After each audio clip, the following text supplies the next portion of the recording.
So I'm going to be asking a series of questions pertaining to anger management to Easter D Bunny, and we are hot. Okay, so when someone says, I'm not angry, I'm just tired, what do you hear underneath that? Uh, Excuses and procrastination, not wanting to face the music, not wanting to answer because it's shows defines character of somebody that doesn't want to answer questions. All right. What's the first thing you notice when someone walks in with anger they don't understand? Usually, they have a depression problem. Usually, there's a lot going on they're not talking about, and the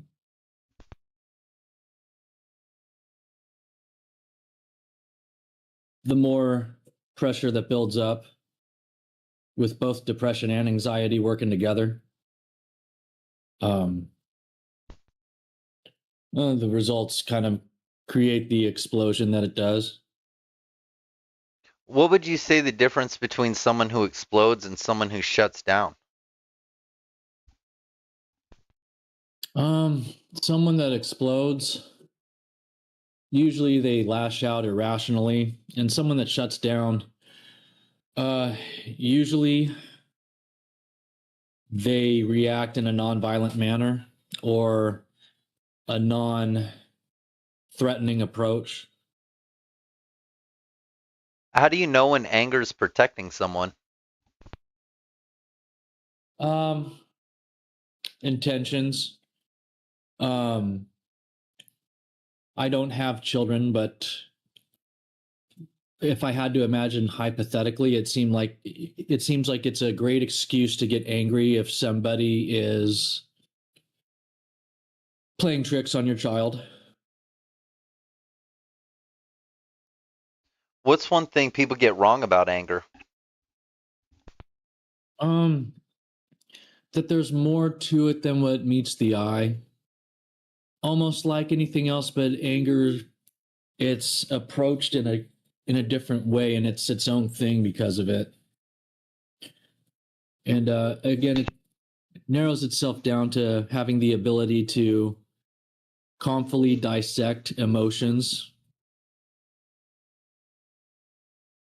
Is it possible to be angry and still be kind? Yeah, because usually it's not that person's fault if something else is going on. I agree. And usually nobody wants to hear it. And if you love and appreciate other people, you don't want to inflict the mentalism of what you're handling onto them. It's not fair. And if you're going to be fair to your own self, it's usually a great quality to be fair to everybody else. Why do you think anger feels so powerful and is so exhausting at the same time? Changes everything. And it doesn't matter if it's for the better good or for taking a turn for the worst. Uh, it's a matter of working and non-working. Can anger be a trauma response? Yeah, I've often heard that anger is a secondary emotion. Um, I would imagine that, yeah, since it's got the power and the ability to stem from something else, you know, I would say that knowing better is key. Knowing that anger can take a turn, stemming off of something it's not supposed to. It does. Why do some people feel relief after yelling?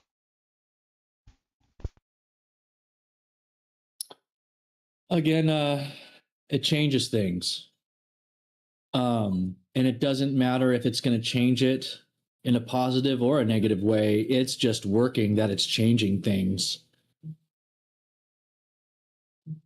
How does anger show up in someone who's been hurt for years? Depression. More than likely, they're more depressed than anything else, and they don't want to display it. They want to stay discreet about the hurt they're dealing with, usually. And sometimes they'd rather put on not so much a false and inaccurate persona, but when they have these layers like the onion, there's just some layers you don't want to put out there. It's kind of like protecting the hand that you're dealt. There's just things that you don't want to show them. I think it applies to everybody of it, that one. Would you consider this a quiet version of anger? Yeah, because we're working on it. Either way, since it's the subject of the matter, I don't have to be angry in order for us to be dealing with anger. It's very true. Can someone be Yeah. addicted to anger? Yeah. Adrenaline rush. Again, it's the idea that it's changing things. It doesn't matter if it's for good or bad. The change that it creates and the intensity from the power of intention. And sometimes it just even goes beyond what the person's suggesting. It's their overall intention. And to have such an intense moment of action and for it to change so much, regardless, it's a vice after a while, because habitual thinking patterns eventually become vices because of the way that you deal with emotional control. So, a lot of people become adrenaline junkies. So it's almost kind of like being an anger junkie, especially if you come Cortisol to terms. junkie? Yeah, especially when you come to terms with it that anger is changing so much, regardless. It's doing so much change that, it becomes addicting because it puts you in a different place all the time. How do you teach someone to pause before they react? How do you teach it? Yeah. Pause. Yeah, Pause before you. how to think before Uh, they react, how to stop before they react. making an example, having an example, usually of a story, and showing the results of what happens when you pause, because most people don't think to pause because they react so quickly. But if you can notice the red flag that it's coming up, if you pause instead, it doesn't matter for how long, even if it's just a split second or even almost like half a second, you still get options when you pause.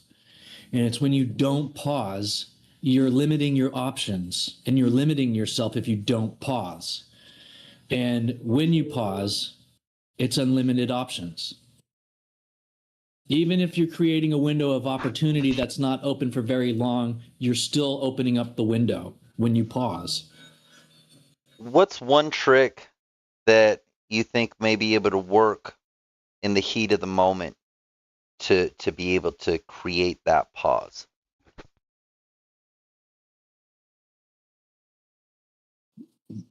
Thinking about a chorus in one of your favorite songs, because it's the idea with the power of song. In order to really embrace and enjoy that chorus, it's got to be surrounded by the rest of the song. Okay. What do you think the difference between calming down and shutting down is? Calming down, you're still going with the flow of traffic and you're slowing it down. You're slowing down and going into the slow lane instead of the fast lane. And when you shut down, you're just pulling over. And you can't keep going when you just pull over, especially if you got plenty of gas and you got plenty of resources to keep going. How about some advice for somebody who's angry in traffic every day? Um, Things like that. Facing the challenge and understanding that time and working that time for you instead of against you, and knowing that in the moment you're there, you accept the fact that you're there, and when you accept the fact that you're there, there's other things you can do that are productive while things are moving slow. Would you have some advice for someone who explodes then feels guilty afterwards? Yeah. um if you have experiences like that and you know that you feel guilty from what's happened like that, I would say remember it and remember why you don't want to allow it to happen again. And be honest with yourself about why you're turning a bad memory like that into a good memory, because at this point it's a learning tool Oh, more than it is a memory. that's amazing. That's amazing. Wow. Wow.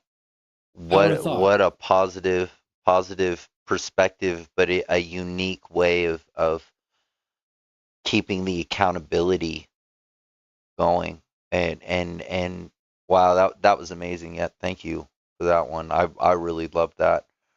Um, what's your take on anger in friendships? Sometimes it's productive for friends to argue intensely and seeing through the differences and understanding together why there's differences and pinpointing what those differences are about. Because, especially when it comes to intelligence, and since no matter how smart we might be, there's still going to be vast differs. And there's going to be some things that other people are good at that you'll never be good at. And it's accepting that no matter who it is, odds are there's always going to be something about them that's better than you, no matter who it is you're referring to. Yeah. What's your advice for someone who bottles everything up? Um, Everything up. Finding somebody that you trust with your emotions and understanding that it's important that you're trusting with your emotions and not with anything else, because it's a different quality that you're looking for in human traits to build the bond with. And it's important to have bonds where you trust the other human with your emotions.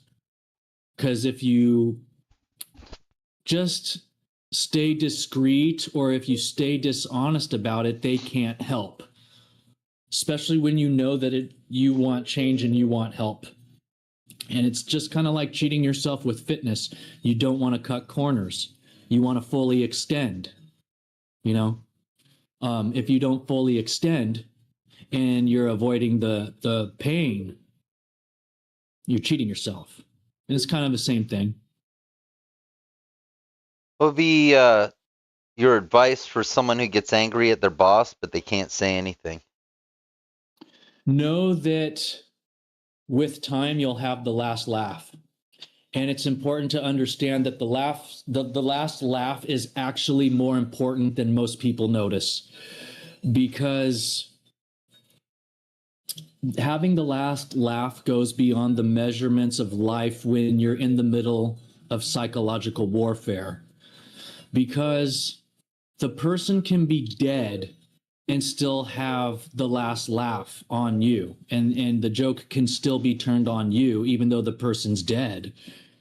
So it's important to know and understand that with time you will have the last laugh.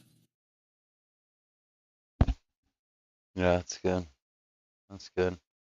What's your take? Psychological war. Yeah. Yeah, yeah. What's your take on dealing with passive aggressive coworkers and colleagues, people that you have to be involved with in a project. Knowing that it's about emotional control and that these are just co-workers and they are not allowed to have the ability to get under your skin. It's setting these rules for yourself and having your own rule manual. How do you help And someone who, no, oh, sorry, go ahead, please. no, and it's just never breaking your own rules. Being strict with your own self. They would call it integrity, but it's a little bit more than just saying integrity. It's being strict with your own self on your own rules, because knowing that if you don't follow your own rules, you're going to be cheating yourself again. And then you're stirring up trouble for you. And it won't matter who else is in that kind of trouble. You are. How do you help someone who's angry but needs to stay professional? Channel the angry, or channel your anger in ways that provide a source of fun. I know that kind of sounds tricky, but it's kind of like we were talking about picking certain songs to listen to. Sometimes when you know you're in the flow of anger, uh, there's musical pieces or songs or you know even sources of entertainment that channel and flow accordingly with that anger. And the medicine that you're going after here provides so much positive emotion that it released those endorphins to get into the material. And when it provides that much happiness in the present moment, you can actually look back on your past just from a few moments ago and appreciate that you got angry for a moment there because you took the time to enjoy the song or whatever it is material that you use to channel it with positive emotion. Sounds good. What's your take on someone who's angry and thinking of hurting themselves? Um, Angry and planning on hurting themselves. Um, I would say it's important to, again, if you can pause and admit to yourself that you are hating on your own self. Take a look at why and ask yourself why you hate yourself so much. And then understand that you're allowed to stop. And I think that's where it gets tricky because some people will admit to themselves that they hate themselves and they don't want to stop. And I think it's because it has something to do with the fact that they don't realize that they have the power to stop it. How do you help someone who's angry and scared of what they might do? Um, Reinforce positive human emotion and really take the time to be genuine with your feelings that you have towards the person and displaying them in a way of honesty where they feel you are being genuine with what you are showing them. Inform them and prove to them that you're not lying to them about the way you feel about them because it changes the course of their thinking patterns. How do you help someone who's angry and feels out of control? Um, Sometimes it does happen where when you love a person, or sometimes even if you don't, and even if you're just trying to love the environment, if you will, sometimes you have to take the matters into your own hands and literally make the person stop because knowing that they're hating on their own selves that badly, it doesn't matter how they even feel about themselves. It's with your own integrity when you see it. that you know better, that you need to get that person to stop, because it's not about you, and it can even not be about them as much as it is about the environment. So if you care about yourself and everybody else, the best thing to do, even if you don't like having to do it, and even though you know that it's not something that looks good on you, sometimes you have to force the person to stop, even if it means putting their hands to the side and shaking them. Yeah. It's an emergency. It's an emergency.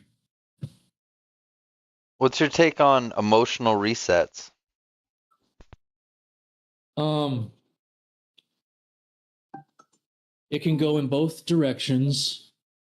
Um, the best way to handle an emotional reset is to close the doors that you do not want to have open. And I mean with your overall mentalism and metaphorically. Um, it's important to notice that these doors are open and that you have the ability to close them, and understanding and knowing what it takes to close and lock the door and don't open it back up, board it shut.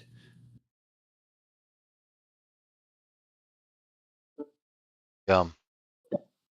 What's your protocol for suicidal um, ideation linked to anger? Um, knowing whether or not it's a person that has psychological control over their minds or not, only because it gets tricky if they don't have control over their own minds. When they don't have control over their own minds, um, you literally have to inflict fear in a necessary way that locks them up from literally doing anything, because they are a threat to themselves and those around them. And then again, you have another emergency where you're having to take things into your own hands. And when you know emotional control, um, you it's not that you want to work them with the fear and hate with your overall intentions and your integrity. It's the idea that it's an emergency type of a situation, and when it's a matter of life and death, it's necessary to work so much fear into a person's mind and heart that you overwhelm them and put them in a state where you are all they think about. Because if they're that much of a threat, the safest thing that they can do is think about you, because you have integrity and you are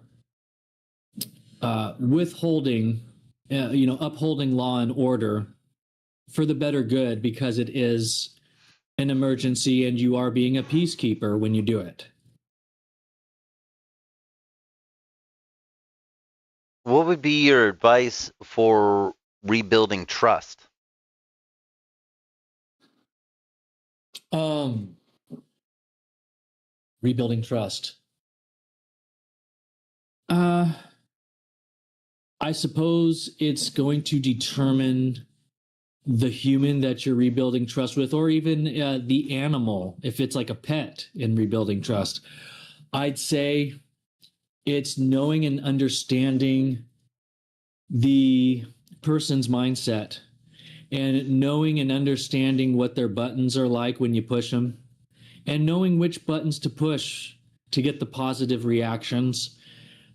Because when you push buttons for positivity, it will redevelop trust, because they're going to be forced to understand that you're not the problem and that you're actually helping and not harming.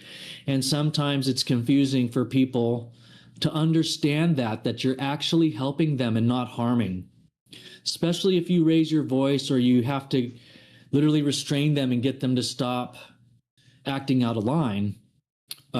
it's important to force a person on their will to understand that you mean help and not harm. And it's important to never give up for your own self more than it is for the other person, because after a while, it gets to be about your results and being proud of yourself for handling it that way. What's your take on emotional safety in relationship? Proving to the person that you want to build trust uh, with what actions you lay on them. And it's your list of stuff improving what trust is about. And just an example of just the overall idea of not wanting to keep secrets from each other. And making, and it's the idea of that feeling being genuine. It's wanting to have somebody that you are hoping that some way, somehow, you can develop that form of trust. And even if you're just dreaming and you're fantasizing about the person, sometimes it's good to understand what you feel trust should look like. How would you help someone rewrite their internal narrative then with that? Um, Changing your thoughts, which then changes your character, which ultimately changes your life. So it's knowing that the key ingredient is changing your habitual thinking patterns. And it's knowing and understanding that you have the ability, with moments' notice, to drop these old habits and pick up new ones at the same time. How would you discuss building emotional resilience? Emotional resilience. Resilience, being able to be resilient after emotional damages. Um, it's the idea that you want to help the conditions recover quickly. And when you know that it's your purity that wants to see that result, it's sticking to your guns with that. It's having these values and sticking to them. Even regardless of what happens, you want to stick to your values and not astray from them, because that's how you're going to get the best results, anyways, with your purity.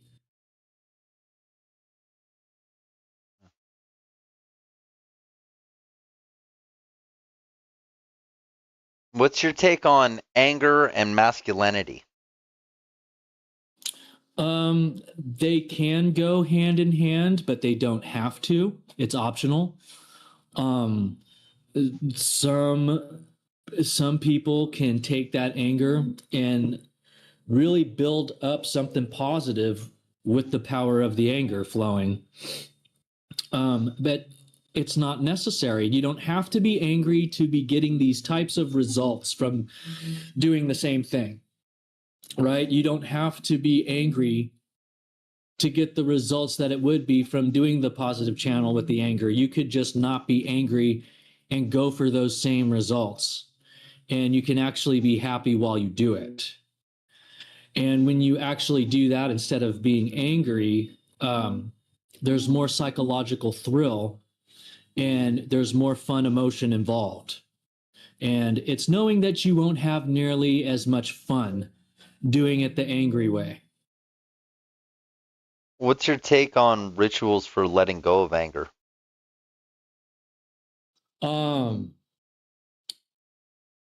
I would say that they have to narrow themselves down to positive actions, because there's a lot of rituals that people go after thinking that it's going to get rid of the pain or the anger, but it just makes it worse.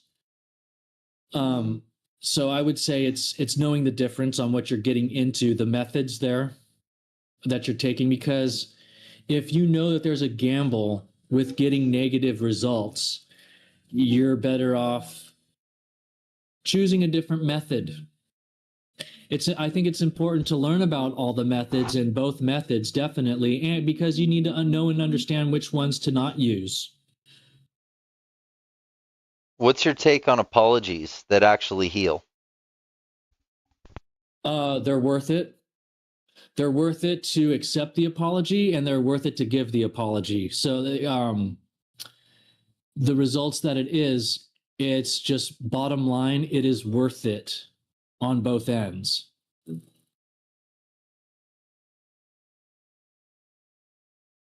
How do you help someone rebuild their reputation after an outburst?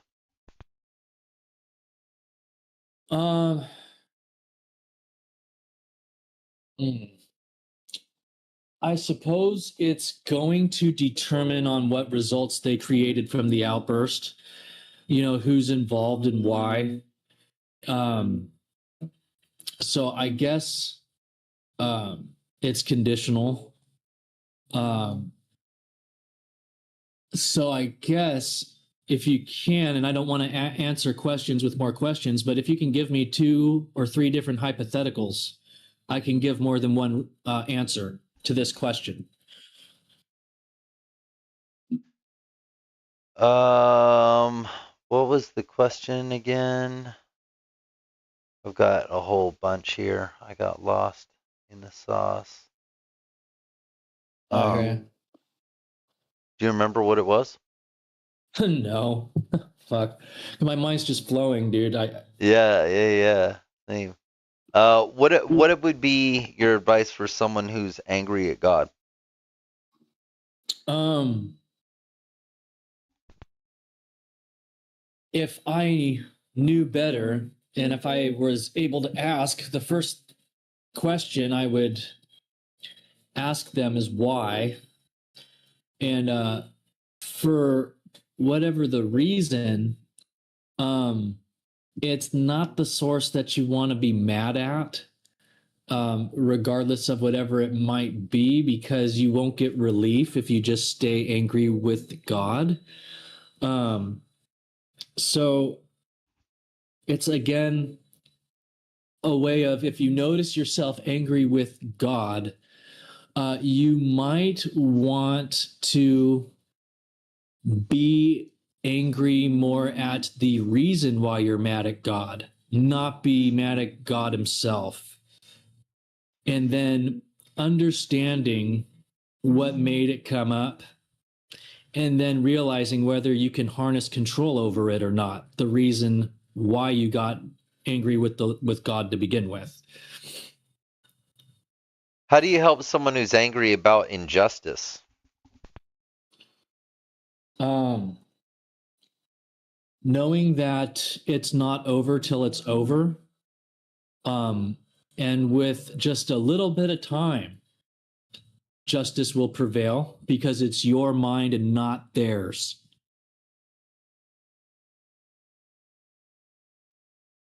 What's your take on someone who feels numb instead of angry? uh Sometimes it's better to get angry instead.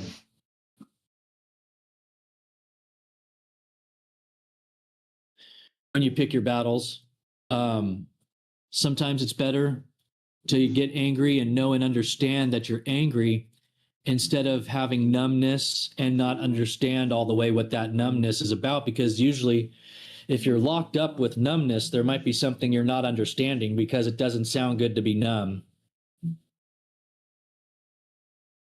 How would you help somebody who's angry every morning before work?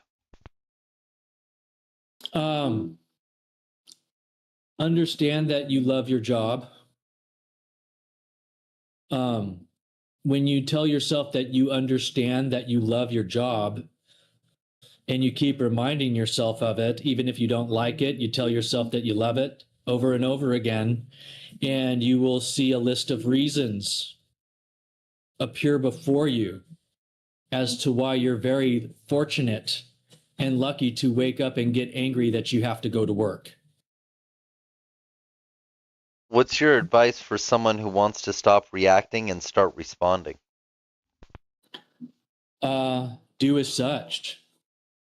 Start responding and by understanding that the situation, it rewards the action. If you don't take action, you're not going to get the results you need. And it's about the results you need, not the ones you want.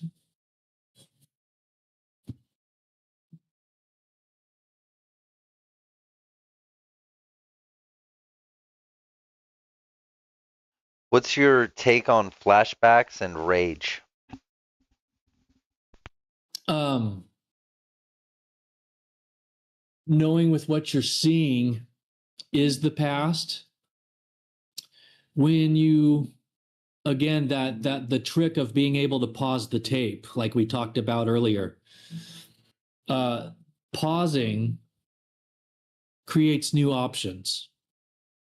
And even though your time's limited with that opportunity, it presents more than enough options than you can handle with that amount of time. So you could say that it does present unlimited positive options instead when you pause.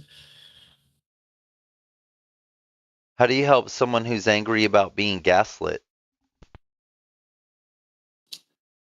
Um, Knowing that it's not over yet and to um, understand why they're feeling as though they've been gaslit. It's the feeling of being gaslit, understanding why you feel the way that you do, knowing that you're not wrong. It's just that there's a reason that it's actually happening to your mind. And when you know and can pinpoint what it is that's causing it, again, it's about closing that door, locking it up, bolting it shut, and not What's your, allowing it to open back up. Anyway, yeah, yeah. yeah. What's your take on memory distortion and anger? Um, Again, manic depressant type of episode. Well, depression, period. There's nothing good about depression. And when we know and understand that to begin with, knowing that there's nothing good about depression, um, turn it off, especially when you know that it's turned on. Recognize and accept that it is depression that you're dealing with and shut it off immediately. And if the question is, how do you shut it off? Uh, think about good memories. What's your advice for someone who gets angry when people cross their boundaries? Um, it's gonna happen over and over and over again. So you might as well develop nerves of steel. They're important to have because when you have nerves of steel, it gives you the ability to laugh these situations off. What's your take on anger as a signal that boundaries have been broken? Um, Anger as a signal that boundaries have been broken. Yeah. Well, if you can tell that you crossed the person's boundary because you made them angry, uh, I would say the best thing to do is analyze the story and pinpoint what action it was you chose in order to pave the way for what happened. How do you help someone who feels guilty for setting limits? Stop feeling guilty is what I would tell them, because I suppose it's depending on what you're setting the limits for, but it's the idea that you can't set unreachable goals and keep your enthusiasm as to where if you just made them reachable, you'd be happy and excited about it. And I think it has something to do with that vast differ there, with the left and the right and the hot and the cold. I think it's about evening out the scale, the balance there. And I think that appreciation is a good word to narrow down your answer with on that one. Appreciation. Yeah. What's your advice for someone who wants to protect their peace? Good move. I think you should protect your peace. And I think that peace of mind is one of the greatest things that you have going for you. And I believe it was, I think Latsu that said, knowing your own or having peace of mind. How does it go? Forget it all of a sudden. Uh, Minding your own business brings you peace. That's what it is. And it's knowing better. So you want to avoid certain triggers or, certain moments that uprise that drive you to the curiosity that kills the cat, wanting to look into things that might not be your business. And it's the idea of knowing better and refraining from poking your nose where it doesn't belong. How do you help someone who uses anger to feel powerful? Um, there's other avenues you can take to generate that kind of power, and you can make it multiply in a wonderful way if you take another avenue. What's your take on perfectionism and rage? Um, there's no such thing as a perfect floor. You can only get it inspection style. So it's not worth pulling your hair out because you can't get the floor perfect. How do you help someone who's angry about being powerless? Um, they're angry because they don't notice their own qualities and traits. Because if they were to just notice and see themselves from a different angle as an outsider looking in, um, they would notice that they're wrong about themselves. And I think that that's what's important is acknowledging that you could be wrong about yourself. And when you notice that, it's knowing and understanding that you can change your thoughts, not become somebody else, but become that version that you want to be of yourself. What's your take on creative expression and rage? They work together well. And at the same time, you can create better works of art when you are not enraged. And when you're not enraged, you can actually take the idea of rage and make art out of the rage.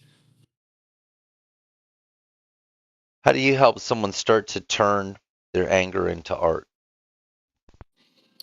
Um, Narrow things down into fine detail uh, and define all those details in the most clever way. And do it in a way I think that works best is when you do it in a way that's not recognized and your viewers, or whoever's that's getting into your material, it's usually best when your material hits them later with the aftermath, because that means you left a lasting impression with what you did artistically.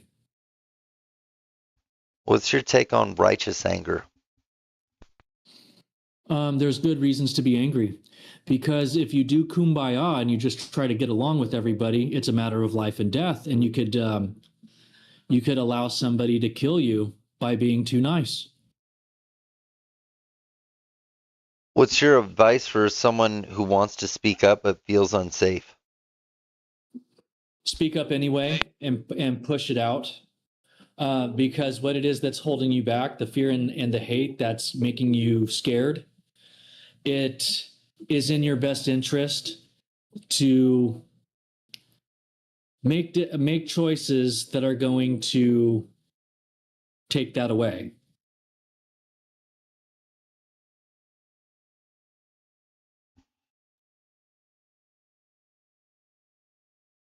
Let's see. What's your advice for someone who wants to change but feels stuck?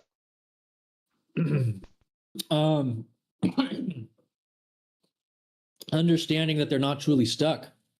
And sometimes you have to be forcive because they aren't recognizing the truth. The truth is that they're not stuck. And when they give you the excuse that they are stuck, usually it's a lie. And they want you to believe that they're stuck when they know that they're not. They're making excuses for themselves to not raise the standard, raise the bar for themselves, go after greater, higher motives. They literally are refraining from success. They're holding themselves back from it. And they're doing it intentionally because they know that these excuses that they make for themselves are nothing but, here we go again, self-limiting beliefs. Yo, for sure. Yeah. For sure.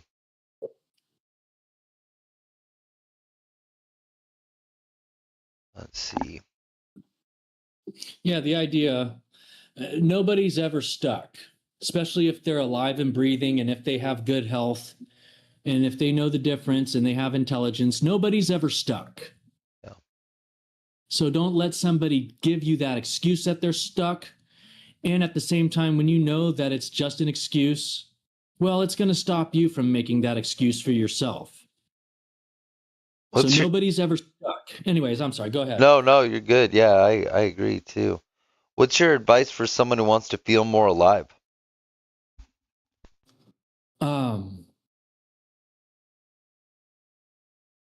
Make a list, write it down, all the things that make you feel your happiest, whether it's certain songs, certain movies, certain clothing that you wear, um, even if it's a certain toothpaste you like, a certain food you want. When you make a list of all these things, it's not a matter of going and initiating a situation to get what's on that list. It's knowing that there's literally a list that proves that I have what it takes to be a happy person and I have what it takes to initiate the happiness emotion. And once I have it, I can make it build. I can make it go up. And it's noticing that when you start to harness that, it's important to stay discreet because sometimes when you express too much what it is you're doing, again, jealousy, you don't want anybody to take your happiness from you. How do you help someone who grew up around explosive anger?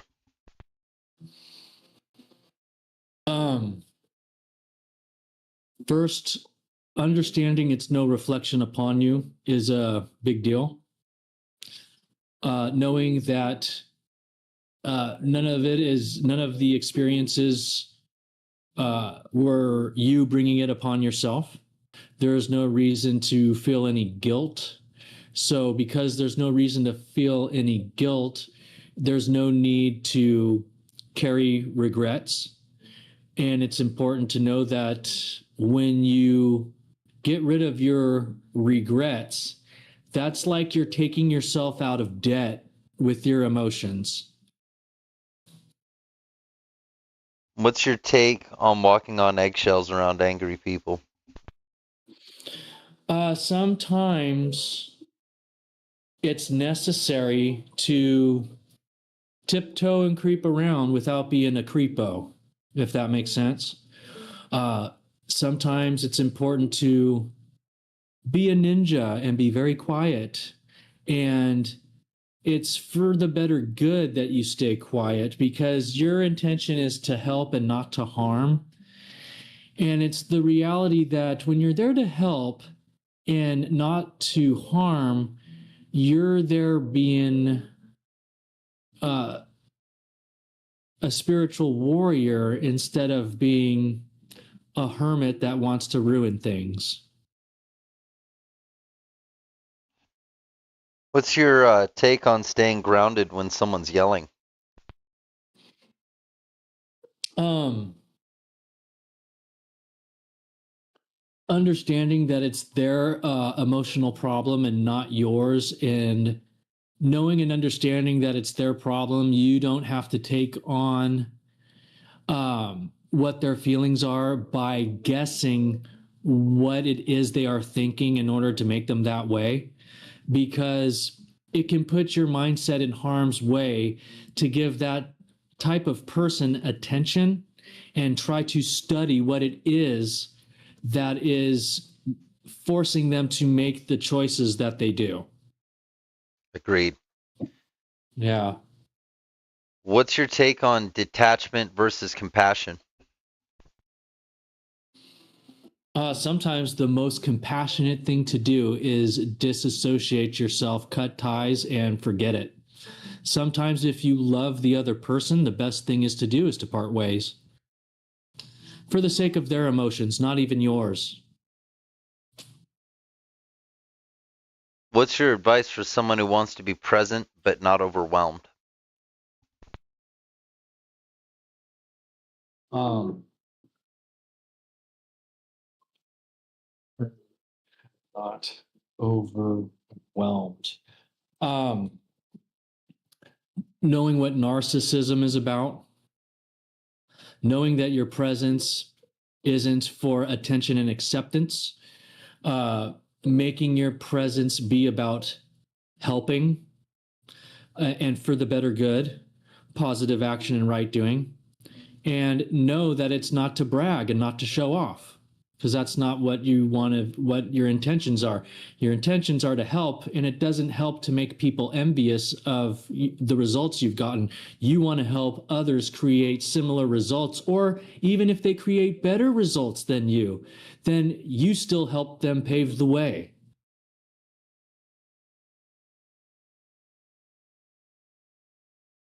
What's your take on emotional baiting? Emotional, what's that? I'm sorry. Baiting? Baiting? Baiting. Yeah, yeah. I'm baiting Um, you for an yeah, emotional response. Yeah. yeah. I would say it depends on if you're doing it for a positive reason or a negative one. Sometimes you have to create a form of clickbait and catch somebody's interest because you need to get them to pay attention to you so you can change things. What's your advice for someone who feels manipulated into reacting? Um, you don't have to react uh, with a certain amount of time that they want. You can take your time, because it's when you force yourself to make a reaction because you feel as though they're forcing you. um, I would say understand that you don't have to react under pressure because they're trying to get you to. How do you help someone who's always being tested by somebody close? um, Force them to understand that they can't trust other people when it comes to their overall state of mind and their overall state of well-being. All they can trust is themselves, and when they understand this, they set up the proper barriers that are necessary to where those lines don't get crossed, because it's a matter of life and death. Why do some people provoke others on purpose? Results. um, I suppose it depends on what sort of provoking it is, but the overall bottom line answer would be results, because you're doing it because it works. You're not doing it because it's good or bad. So you're doing it for the results. It doesn't matter what type of results. You're doing it because it's power and you're generating results. How do you help someone recognize when they're being baited?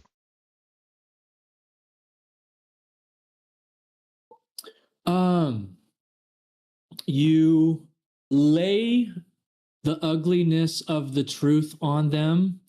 And you need to know better that when you lay that truth on them, your intention is to literally ruin their comfort zone and destroy it. Because nothing's going to change if they're comfortable. So you have to force them out of it. You have to destroy the foundation that's keeping them so comfortable because it's made up of delusions anyway. What's your take on passive aggressive provocation? Know and understand that they are up to no good, even if it's not happening directly in front of you. Just because they're not physically there punching you doesn't mean that they're upstairs or across the street or even across town or across the world punching you. There is still overall mentalism that can affect you greater than physically being there because you're allowing the person to have the ability to go under your skin. What's your advice for someone who wants to stop taking the bait? To understand that they are feeling the way that they do for a reason and that they should stop taking the bait. What's your advice for someone who wants to stay calm when being provoked? Um, know and understand that as soon as that is the issue, become calm immediately and know the importance of keeping it. Because overall mentalism, your opponent is trying to take that from you. Emotional control. It's somebody else trying to control your emotions, and understanding that you can't allow them to control your emotions ever again. It's knowing and understanding that you have the power to control your own emotions. Some people don't slow down and admit that to themselves, so they don't ever do it. What's your take on walking away versus speaking up? You're better off walking away because it's a better investment with your time. And if it's better investment with your time, that means you can take that time and generate, whether it's money or happiness or whatever. It's the investment's worth it with walking away. As to when you speak up, usually it's not going to be worth your time, and then it feeds into again emotions that you don't want. And then when you know you're creating and generating emotions you don't want, it's not just a waste of time, but it's damaging and it poisons your soul. And it's knowing the difference of how it's damaging and poisoning your soul. What's your take on emotional restraint versus suppression? Um, the differences.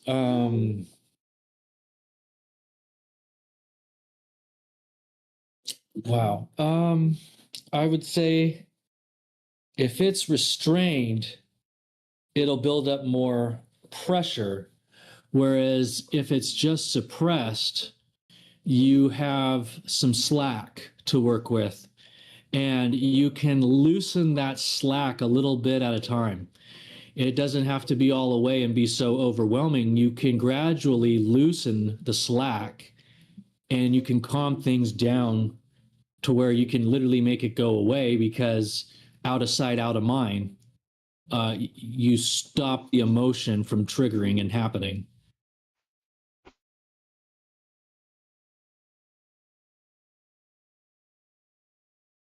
What's your take on emotional games in relationships? Emotional games in relationships. Um, It's really common. I want, yeah, I want to refrain from using so much slang term, right? Um, because a lot of people our age would call it being played and knowing better if you're getting played or not. So I would call that being misled, know if somebody is misguiding and misleading you with your thoughts. And it's the idea of understanding that they have the nerve to do as such and not trying. I mean, most of them would call it denial, but that's too dismissive. You don't want to paint a better picture of the person for the sake of your own emotions. You might as well handle this now, right? Get them out of the picture because it's necessary. That way, the long term story here is going to get better and not worse.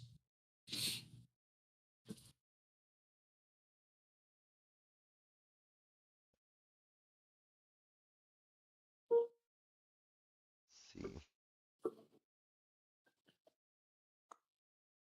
How do you help someone who's angry but doesn't want to escalate things? Um, if you can tell that they don't want to escalate things, then they have overall good intentions. They are just so angry and overwhelmed that they're not seeing the forest for the trees because all they're seeing is fire. And when you put that fire out and you allow them to see the trees, it's extra good mojo for you to do it with your integrity. You'll feel better about yourself helping somebody with that issue. What would you say the link between insecurity and provocation is? Insecurity and provocation. Yeah, maybe a way to avoid personal vulnerabilities. Um, Action. So did you say insecurity and provocation? Yeah. Uh, the uh, the difference is uh, the provocation doesn't really generate jealousy as much. It generates more annoyance. And jealousy, it's more heartbreaking than it is annoyance. And understanding the two differences, the measurements that are involved. What's your Because take on again, provocation? Oh, go ahead. Sorry. no. That would be to sum it up. I think one is about jealousy, the other one's about annoyance. Yeah, yeah. Control. In the end, it's all about control, emotional control Yeah. into a negative spectrum. Yeah. What's your take on provocation as a reenactment of childhood dynamics? Reenactment of childhood dynamics. Yeah, starting fights. Yeah. Um, I would say um the measurements of time. Um, I suppose the older you get, you should allow yourself to disattach from emotional baggage that might come from, like forms of carrying guilt. I think it comes to a point of, these experiences that you have. It's more than just a matter of education, right? And it's more of a matter of wisdom because you get these experiences that aren't intended for you to learn that lesson. Uh, but these lessons happen unintentionally. And then, when you have one of those, you can initiate gratitude again. How do you help someone recognize when they're provoking to test love or loyalty? Um, can you ask it one more time? Yeah. How do you help someone recognize when they're provoking to test love or loyalty? Um, Show them the differences between the two and forcing them to understand that it's important to go after both. Can provoking others be a subconscious cry for connection? Yeah. Um, Because usually when you're provoking somebody by pushing their buttons, usually it's you wanting their attention.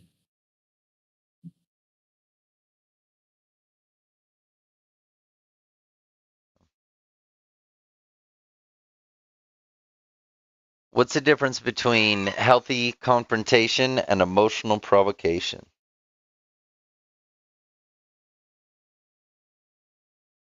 Um, I'm sorry, healthy. Ask it one more time, dude. Healthy, It was healthy confrontation healthy confrontation.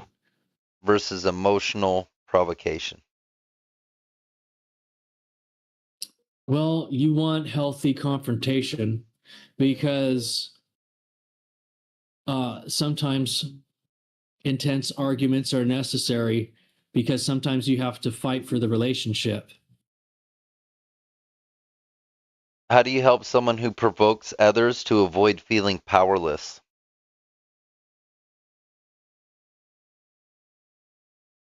Um,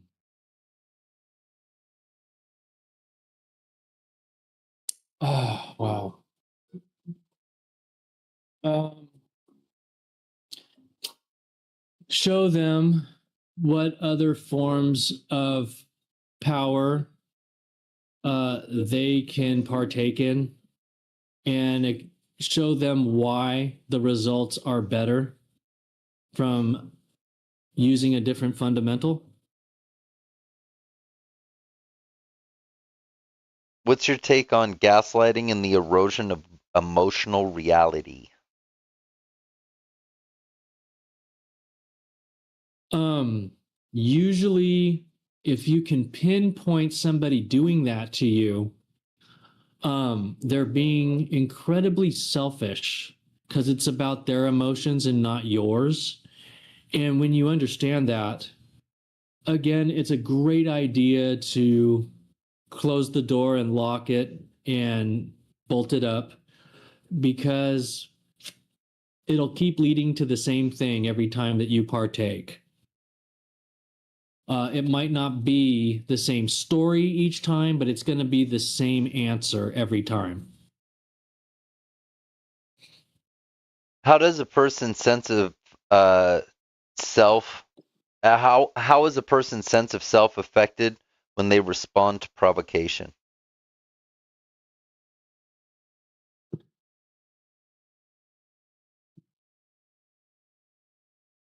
Um, how are they?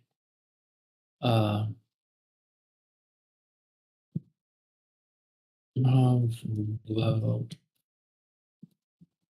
um,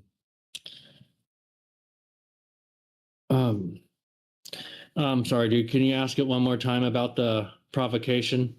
Yeah, yeah.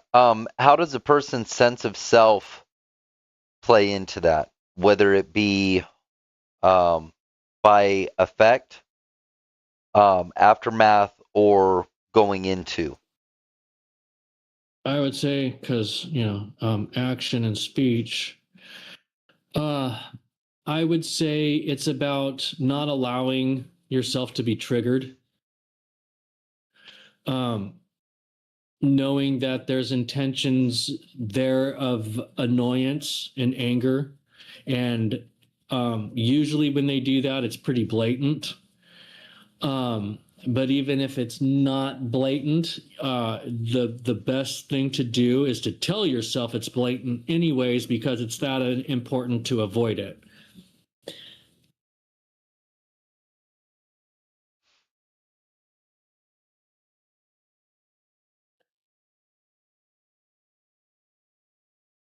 What's your take on emotional boundaries as a form of self respect? Um,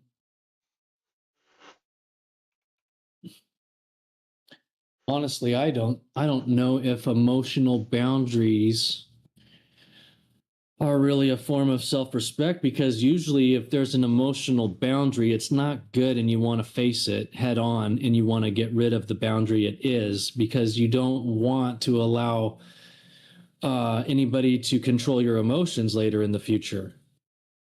So I would say if you have emotional boundaries, I would look into those boundaries and I would present myself as to why I feel the way I do. And I would do just about anything to harness my feelings to go in another direction because there's healthier options. How does early conditioning shape how we respond to provocation? Being prepared, knowing that somebody, because after you get to know people, you can tell when they enjoy being annoying. You can tell when they want your attention that bad. And usually it's best to avoid giving them your attention because what they really want is for you to be constantly obsessing and thinking about them when they're not even there. What's your take on emotional invalidation and long-term resentment? Are you asking what the differences are? I'm sorry. Can you repeat it one They're more time? they're both pretty similar. Being The difference between emotionally invalidated and long-term resentments. oh, well, uh, long-term resent. A poor self-image brought on by long-term emotional invalidation. Um, I would say if usually when people's emotions are wrong, they probably aren't recognizing that at first. And and then what was the other one? It was Long-term resentments and long-term emotional resentment. invalidation, Long-term. yeah. Uh, the thing about long-term resentments, um, there's usually a logical reason why there's a long-term resentment. And long-term resentments are actually good because that's how you learn. And you need to know better what to stay away from. And if somebody gave you reasoning to feel a long term resentment, it's not that you want to feel that way. You feel that way for a reason. And when you identify that reason, you want to avoid these situations at all costs once you know too much. How does trauma affect how we interpret provocation? Confusion. Because usually you get overwhelmed and you get so overwhelmed that you're not considering everything properly. You don't cool down enough. That's why, again, a great method is knowing that you have the power to pause. And we're talking again, going back to pausing and evaluating the situation and mapping out new choices to be making, you know, to where you can progress in a healthy manner. What's your take on hypervigilance and perceived threats? Um,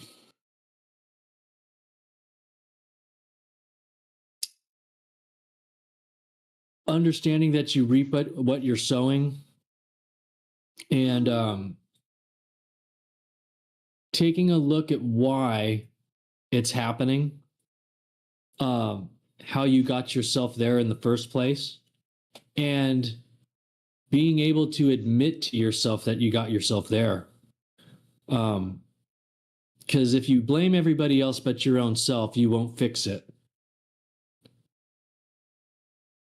How do you help someone who's angry but can't access the emotion? Um,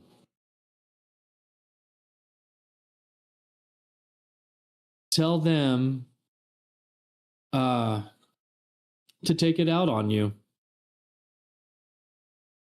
And what I mean by that is help them deal with it, help them manage it. Because if you know better and they don't, um, you have power that you can flex to generate good mojo for your own self there. When you take care of somebody else's mind and you actually show them how to channel their anger properly, showing them how and why they have the power to make a difference with it. Uh, because it's the idea that you know better and that they don't. And when you're in that position, uh, there's more uh, there's more that gets generated for you doing your part than there is for them with you helping them. So you're really, again, it narrows itself down to where you're making an investment with your time, especially when you care enough about the other person in order to be honest.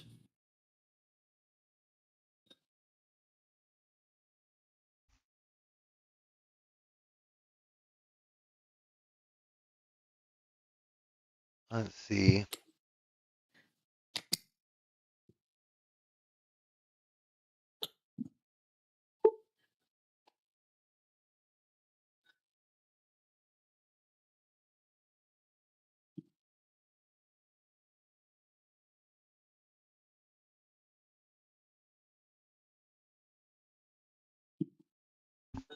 Let's see. I'm looking to see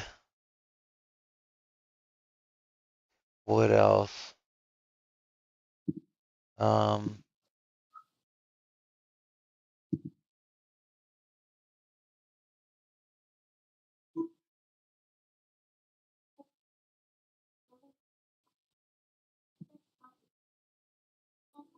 yeah. Let's see. Here we go. Let's see.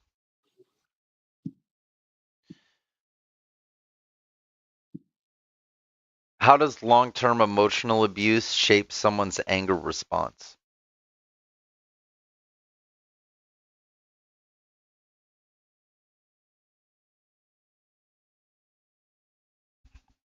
You still there? Yeah, I'm thinking about it. Oh yeah. I say it's the results vary with how much time it is. Um, because with a situation like that, it's knowing and understanding that the older you get, the worse that situation's going to get. Because you're going to know better and you're going to become more wise with time. Um, so I would say it's appreciating uh, the overall mind development and knowing that with a harnessed mind, you actually have the ability to manipulate what that is and that you're not helpless. And it's again, understanding that you're not stuck is a big key factor.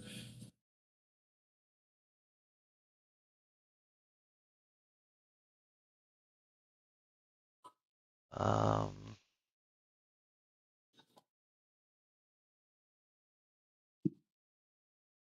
how do abusers use provocation to control emotional responses?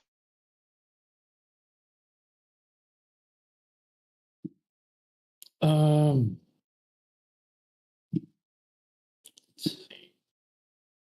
um, well, it's all about annoying somebody and deliberately uh, for the reason of making them even angrier. It's using the power of the annoyance. How do you help someone recognize when they're being emotionally manipulated? Um, lay the truth on them and let them know that you're going to not mind your own business for a moment, and explain to them why you're going to not mind your own business for a moment. And then after that, lay the truth on them and let them know that you're ruining their comfort zone on purpose so you can generate change. What's your take on reactive abuse and emotional framing? Um,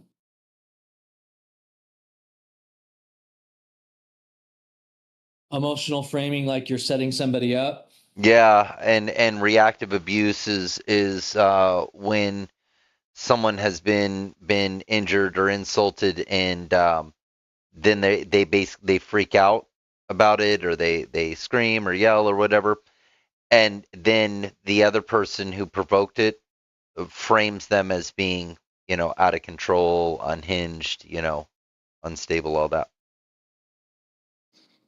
Again, it comes down to knowing and understanding that you can't trust anybody ultimately. Facts. And knowing, yeah, ultimately, when you break that rule of trusting others, you'll notice that situations like that occur often. And it's knowing and understanding that you can't go in for just a quick peek either. You have to leave the door shut and leave it alone. And sometimes you cannot look out the window at them. You have to let them walk by and leave them alone.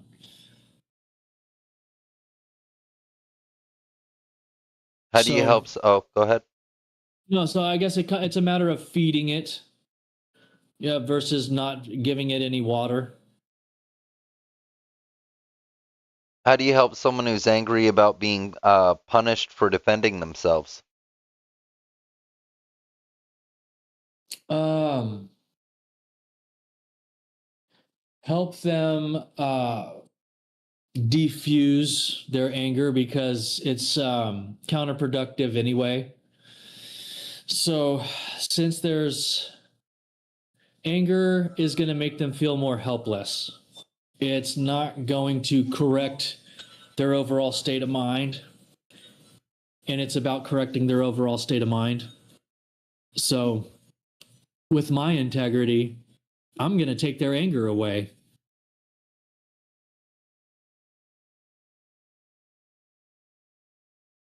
How do you help someone who's angry about being controlled by someone they loved?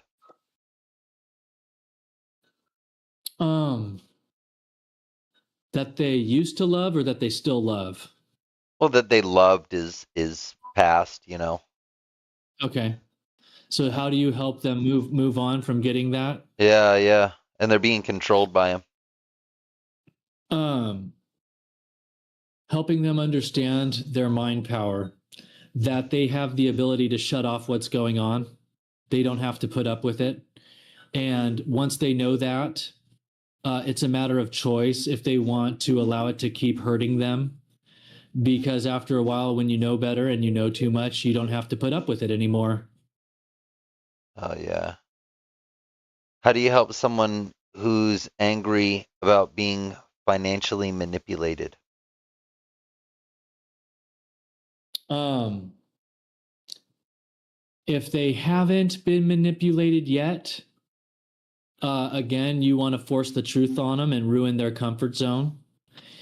And if they have already been done over and done wrong, um, it's about initiating that truth, but also handling their emotions for them, knowing what you're getting them into with your integrity, and smoothing out their minds to where they're not going to create negative results with their power of choice, and helping them understand more of what their power of choice means and what it can do in these situations. What's your advice for someone who wants to leave but feels guilty? Leave. Yeah, exactly. Leave. Yeah. How do you help someone who feels angry about being blamed for their abuser's behavior? Um, the best way to overcome that is to know that time is going to bring you justice. And sometimes it's better to let time manipulate the course of what's going on, because the time will create stronger, greater results than you will, than taking the matters into your own hands. Um, Sometimes when you want justice, sometimes you have to not take the justice into your hands in order to get that actual justice for yourself. And finding these alternate routes, these other methods to handle that very thing. What's your take on trauma bonding and emotional confusion? Um, they both can go hand in hand, and it can be something beautiful or it can be a complete nightmare and be a disaster. I'd say it's going to narrow itself down to both parties and what their intentions are. And it's narrowed down all the way with honesty, because you can't be dishonest and create the results you need from that.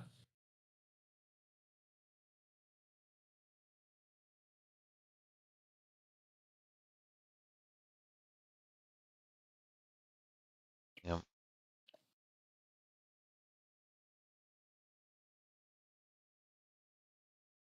how do you help someone who's angry about being gaslit into silence? Um, Make them talk to you. Make them talk to you, and allow them to understand that with your integrity and your purity, show them by your actions that it is actually okay to trust you with what you're doing, and prove it to them in that manner, and don't tell them, because you handling this situation, you know better that nobody should be trusting each other, but you can't allow that to apply to your own self when you're handling situations that way.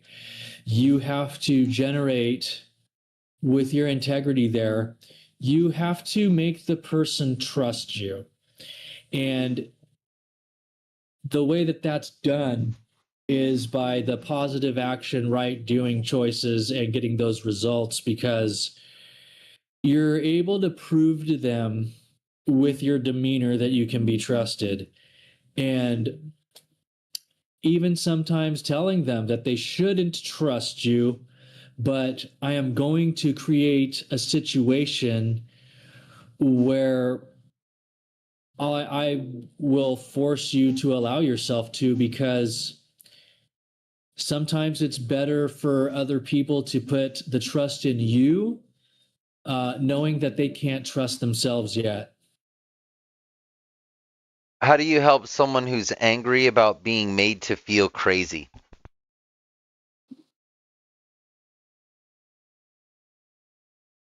Um, Explain to them why you can relate, why you recognize what it is that they're dealing with. Um, it's the overall reassurance that they're not by themselves, because they more than likely feel very alone and afraid. And it's proving to them that they're not, even though it feels like it. And it goes beyond just telling them that. Again, it's about taking the required action that proves it to them. And it's knowing that you yourself know better and you know what you're doing when you do that. What's your advice for someone who wants to be able to trust again? Trust again, and do it gradually, and go in numerical order, of who you can trust.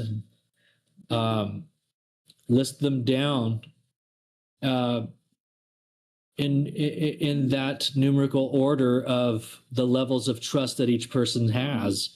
And I would say, um, if you can get 5 people on that list, that's already too good to be true, because you shouldn't even be able to put 5 people on that list.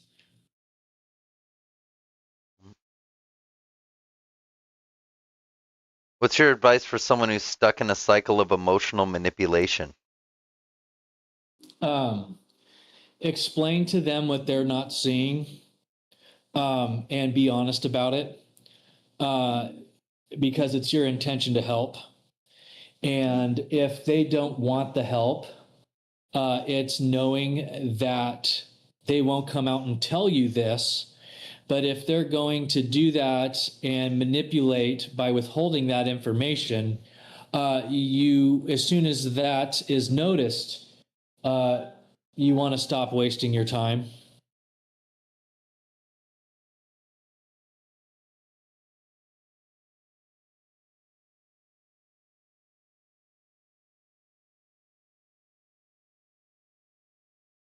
How do you help someone who wants to rebuild trust in their own instincts?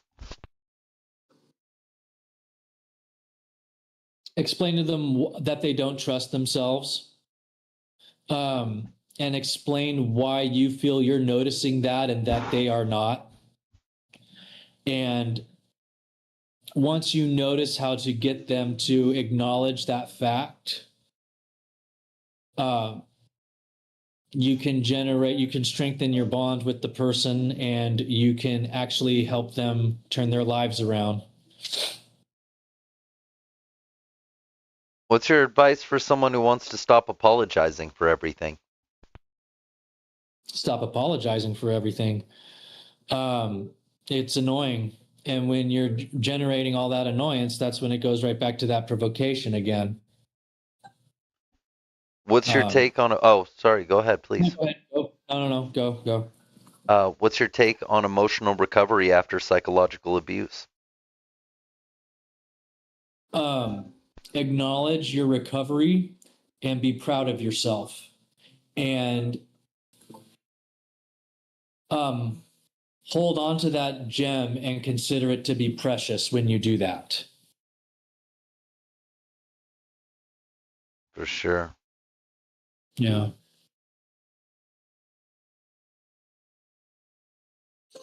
Um, let's see. How do you help someone who's angry about being emotionally rewired by someone else? Um, Help them notice it. Help them understand why they feel the way they do and why they don't see it and why you do. Because it's important for them to understand why you're noticing what you notice and why they don't. And once you have that, you can care enough for the person to, again, turn their lives around with the honesty. Because, again, it's important that you ruin the person's comfort zone. Because if you care about them at all, you don't want them to be in a zone where they're not pushing themselves to greatness. How do you help someone rebuild their sense of self after being emotionally controlled? Um, Forcing them to understand that it wasn't their fault, and forcing them to understand that they don't need to be carrying any guilt and any regrets from what the results of the story are. What's your advice for someone who feels they lost their personality in a toxic relationship? Um,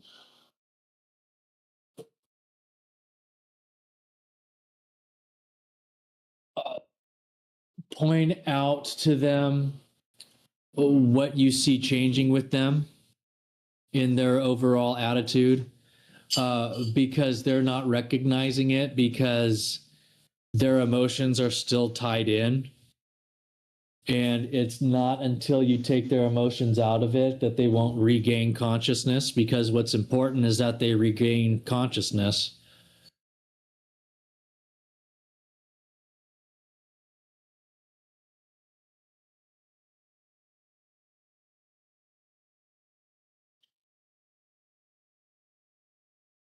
How do you help someone who's angry about being molded into someone they weren't?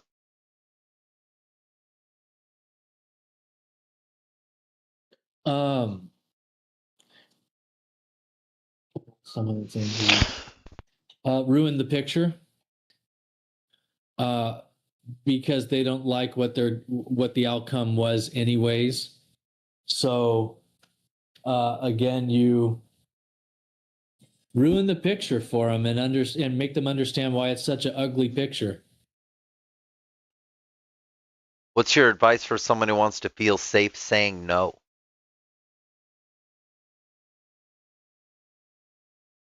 Um,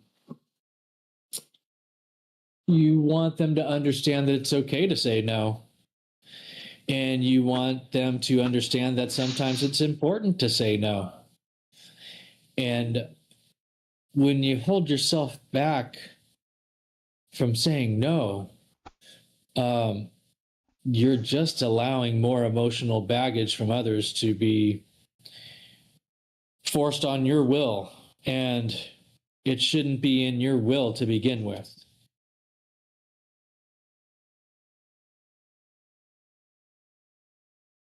What's your take on emotional safety as a daily practice? Um, when you stay safe with your emotions, you're going to be soaring on this path of it's not a self-righteousness thing. It's this sense of freedom like that. And once you have that freedom from that, um, it's about recognizing how that mathematically came about and not wanting to repeat the process is a big deal. Uh, because when you earn your way there with something like that, last thing you want to do is to repeat the process and re-earn it again, especially when you know better now.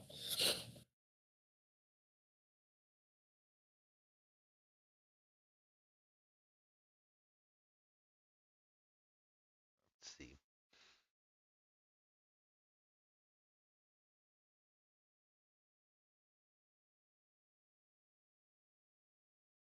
What's your take on emotional intimacy and survivor caution?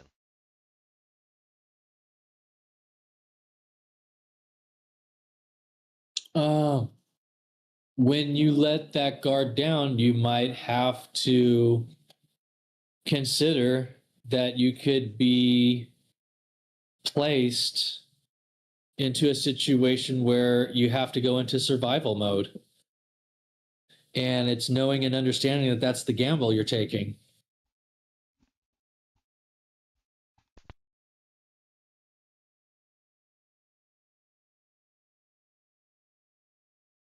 How do you help someone who's angry about being guilted into compliance?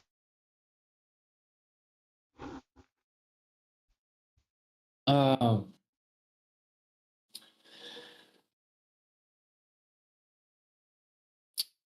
it's breaking up the monotony, literally pulling them out of the overall mentalism and showing it to them, and what that overall mentalism is actually doing to them.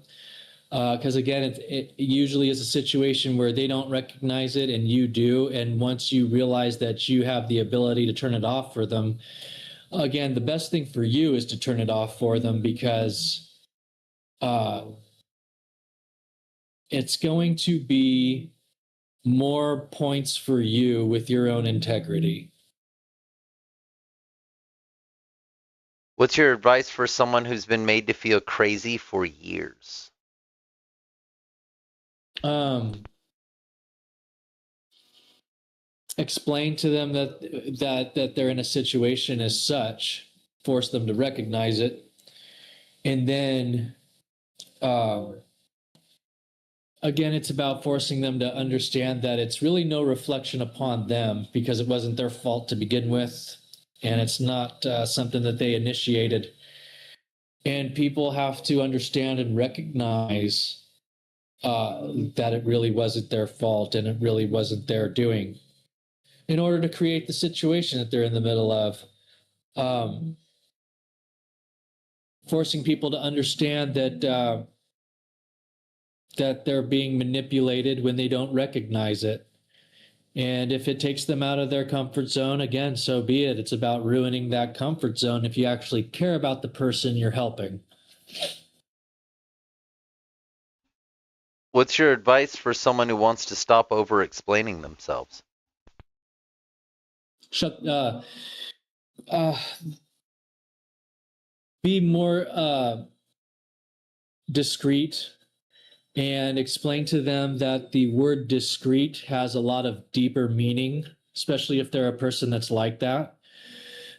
You want to explain to them why discreet should be their favorite word. Because if you can force them to understand that discreet is their favorite word, it will change that situation. How do you help someone who's being guilted into staying in a toxic relationship? Break their heart with the truth, destroy the comfort zone that it is, whether they like it or not. And sometimes it even happens. I've seen it where a lot of times people part ways from each other when they won't listen. Um, because sometimes you're proving your point when you part ways. And it did more good for you they will actually learn more from you parting ways with them. Um, and sometimes it's just a necessary evil that you close the door, and they will actually be more successful from you closing the door on them. What's your take on guilt tripping disguised as love? Um, I would say if it's happening to you that you're under attack and you're not going to recognize that you're under attack. And usually a lot of people will tell you that you are indeed under attack. And it's forcing, no matter how much somebody goes into denial, sometimes you have to force it upon their will that this is the situation, whether you like it or not.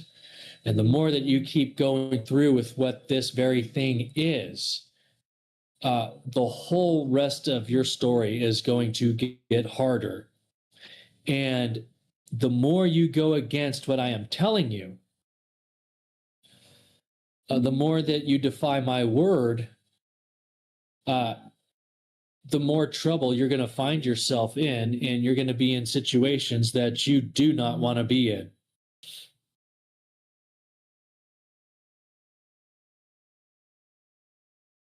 What's your advice for someone who feels confused by hot and cold behavior? Um, Help them understand that it's all cold behavior. Um, and mathematically explain it why, so they understand that you're not picking on them or pushing their buttons. You are just laying the truth on them. That way you ruin their comfort zone and it creates change. Whether they want the change or not, it's going to be positive change. And as long as you're the one that knows that you're initiating the positive change, it doesn't matter how that person feels about it. You're changing their lives for the better good, even if it means ruining it for them what they're happy about in that moment, because they're happy about things that are wrong. What's your advice for someone who's been punished with silence? Um,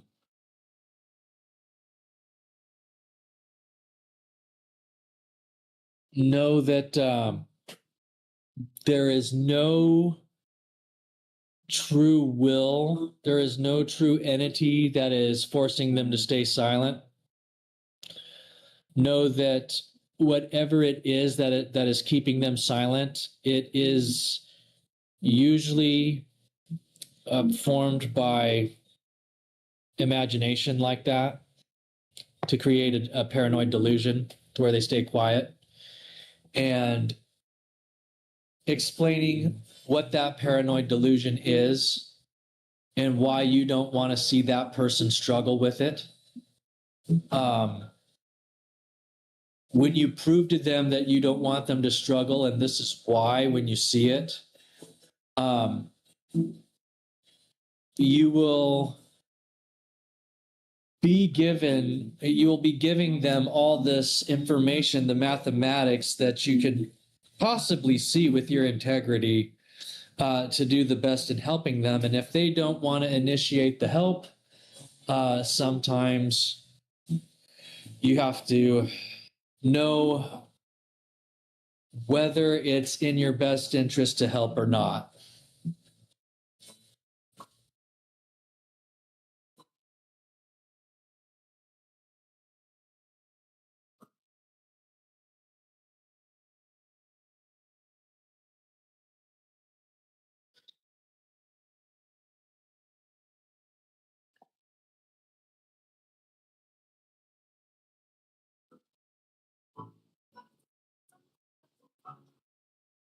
Are we still on? Yeah. What's your take on dependency as a control tactic? Um, you want to always be the alpha. That would be whoever it is that's listening, really, because you do not want to allow anyone else to rule over your consciousness. You need to be the alpha no matter what. You cannot be a submissive. It will not work. It will not get you these results that you want from it. And it's knowing better and understanding that, bottom line, you are the alpha. You cannot change it. There's rules. You have to stick to the rule that you have to remain the alpha. Because when you're not the alpha, you are not in full on command and in charge of your own mind. What's your take on identity collapse after long-term manipulation? Um, Helping the person understand who they truly are, because with your integrity and your best judgment, if you can tell that they're off with their personality because you can see it better than they can, it's all about steering them in the proper direction to get their personality back on point. Sense.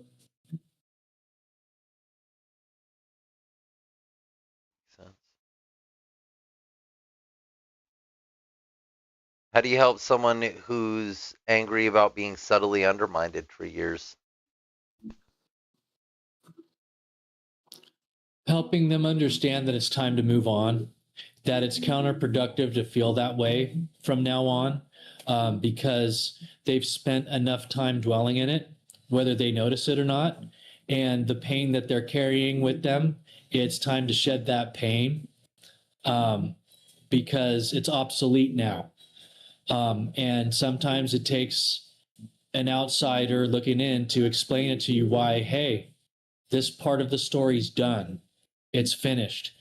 uh, you're on to a completely different chapter now that makes that look not just that it's so obsolete that it doesn't exist anymore, but you could swear that your personality has changed appropriately with that amount of time, that it isn't within your character to even initiate having a bad memory come up about it, like a memory relapse, because um, your habitual thinking patterns change with that amount of time.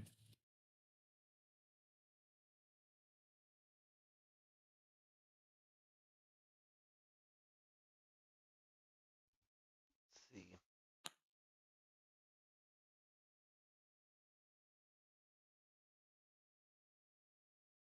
What's your take on creative expression and emotional release?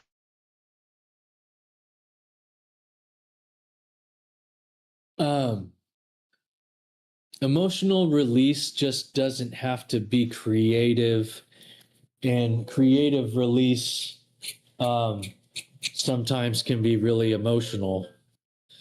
So it's interesting because you can take the two and know that they can work hand in hand that way. How do you help someone who wants to build something from their pain?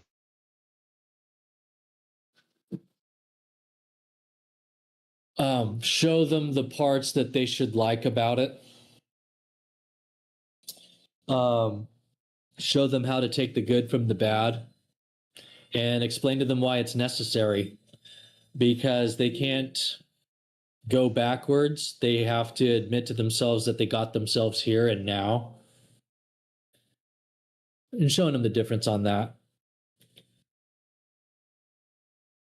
How do you help someone who's being silenced in the name of peace?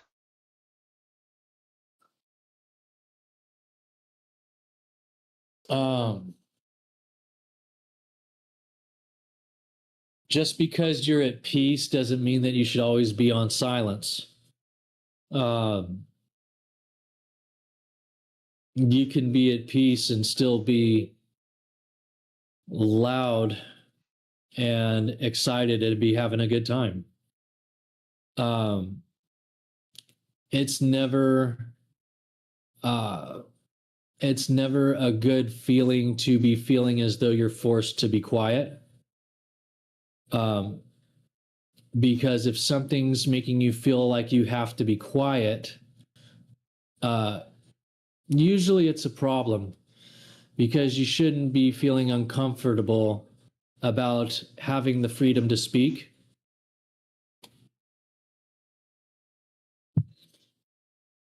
What's your advice for someone who wants justice but feels emotionally exhausted?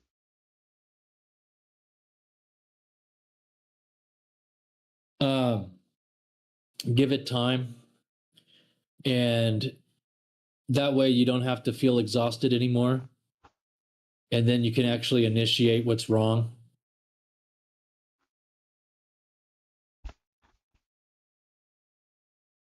How do you help someone who's angry about being dismissed by professionals? Let them know that you have qualities that make you more powerful than they are, and showing them the difference with the list of what those qualities are. What's your take on manipulation through bureaucracy and delay? Um, I would say you don't want to allow those sorts of outsiders to control what's going on. And when you allow them to manipulate you, that's what they're going to do. But I suppose it's not something that you're going to want to begin with, so you won't do it to yourself on purpose. So I suppose when it comes up and the red flags are there, it's about um, understanding that you have to act on what red flags are coming up, because they're coming up for a reason. And sometimes it's important to, again, lock the doors back up.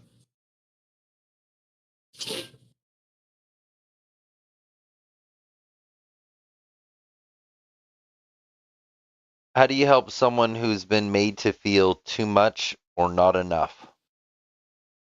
Like they feel like they are too much or not enough.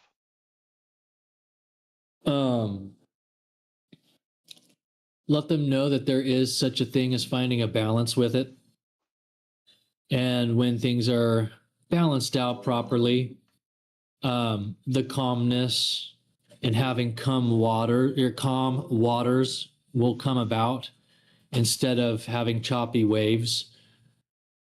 Um, and once you have these calm waters, it's best to keep things calm. What's your take on isolation as a manipulation tactic? Um,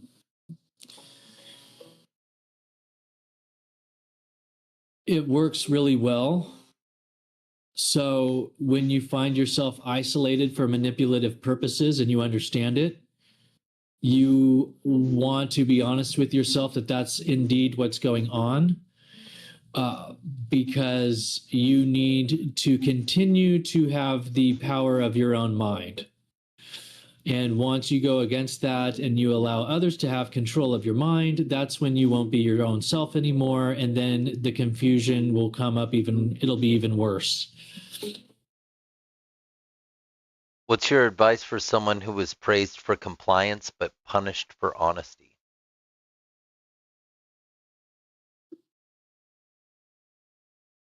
Uh,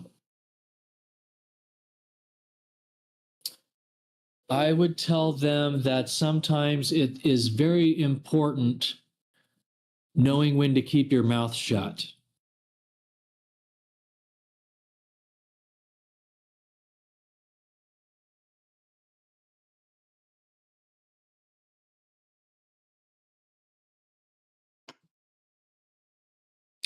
And I think on that note, too, I think you and I both know some really great people that if they could just keep their mouth shut, I mean, they would do well. Yeah. Yeah. How do you help someone who's angry about being betrayed by a therapist, teacher, or leader? Um, when you know that you have that type of wisdom, take on being their sensei and do it indirectly and be a good sensei. How do you help someone who's angry about being used under the guise of guidance?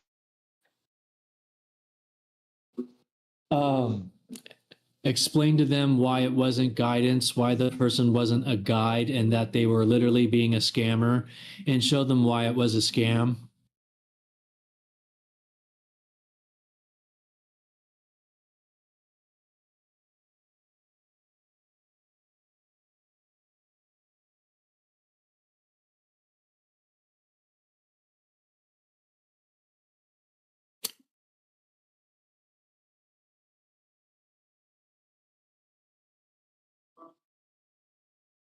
Let's see. If you're running out, dude, we're getting close to another 2 hours. Yeah, we are. Yeah, you want to So it's just up call it? if you want to. I mean, I would have to listen back on a lot of it because you were asking me such crazy questions that I would get lost in answering them. And sometimes I had to go with the flow on what I was talking about just to finish up with the answer because, like you say, it's so universal that there's more than one answer. Yeah, yeah. So it was just getting me all kinds of scrambled. I'm going to have to listen back to it because I know it's doing it and I know I answered, correctly. But dude, I would forget the questions in the middle of answering them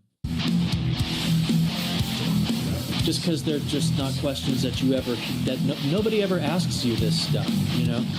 No. And the words that you use are so uncommon like that. They're not common words. And when you bring them up and I have to keep looking up the definition, it's like, okay, what was the question again? Because I'm forgetting the question from reading the definition. Yeah. So, yeah, I'm going to have to listen back on it. That way I can know for sure what the questions were and for sure that what I answered with was, I'm sure it was legit anyways, but there's part of me that's like, okay, I want to listen back on it just to make sure I'm happy with the way I answered everything. Yeah. And it's not even about, like you say, because our names and faces aren't on this fucking thing. It's about whether it's going to work or not. And I know it's going to do something.